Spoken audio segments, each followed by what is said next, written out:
கர்த்தருக்கு சூத்திரம். இன்று கர்த்தர் நம்மோடு பேச விரும்புகிற வார்த்தை, கர்த்தர் என் இருளை வெளிச்சமாக்குவார். ஆமேன். நம்ம வாழ்க்கையில இருள் போன்ற சூழ்நிலை எல்லாவற்றையும் நீக்கி போட்டு கர்த்தர் வாழ்க்கையில ஒரு வெளிச்சத்தை தரப்புறாங்க. இருளுக்கு ஜனங்கள் பெரிய வெளிச்சத்தை கண்டு வசனத்தின் பிரகாரமாக உலகத்தில் எந்த மனுஷனையும் பிரகாசிப்பிக்கிற மெய்யான ஒளி, தேவ ஒளி, ஜீவ ஒளி இயேசு கிறிஸ்து நம்ம வாழ்க்கையில இருக்கும்போது, வாழ்க்கையில வரும்போது, நம்ம வாழ்க்கையில என்னென்ன காரியங்கள், இருள் போன்ற சூழ்நிலைகள், கால் போன்ற சூழ்நிலைகள், எந்த பக்கம் போறதுன்னு தெரியல, என்ன முடிவு எடுக்கிறதுன்னு தெரியல, அடுத்து என்ன செய்ய போறதுன்னு தெரியல, என் குடும்பத்தை பத்தியும், பிள்ளைகளை பத்தியும், ஊழியத்தை குறித்து, எதிர்காலத்தை குறித்து, படிப்பு குறித்து, வேலை குறித்து அநேக காரியங்கள் கேள்விக்குறியாவே இருக்கு. இருள் போன்ற சூழ்நிலை எல்லாம் அடைச்சு போட்ட மாதிரி இருக்கு.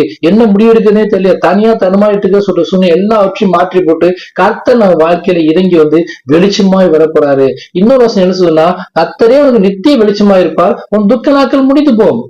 வாழ்க்கையில இருள் நீங்கணும்னா இயேசு கிருஷ்ண வாழ்க்கையில வரணும். அவர் தான் வெளிச்சம். நீங்க உலகத்துக்கு வெளிச்சமா இருக்க வசனத்துக்கு பிரகாரமாக அவர் நம்ம வாழ்க்கையில வரும்போது கர்த்தர் நம்ம வெளிச்சமாக்குவாரு. நம்ம வாழ்க்கைக்கு எல்லா இருள் மாறி போகும், துக்க நாட்கள் முடிந்து போகும். துக்கப்பட வேண்டிய அவசியமே இல்லை, ஒரு நாள் கூட துக்கப்பட வேண்டிய அவசியமே இல்லை. ஏன்னா இயேசு கிருஷ்ண வாழ்க்கையில வந்துட்டார் இல்லையா? அப்படிப்பட்ட சூழ்நிலைக்கு நம்ம வரணும். கர்த்தாவை இன்றைக்கு என் வாழ்க்கையில வாங்க, என் ஊழியத்துல வாங்க, என் குடும்பத்துல வாங்க, என் பொருளாதாரத்துல வாங்க, இயேசு கிறிஸ்து கொடுங்க.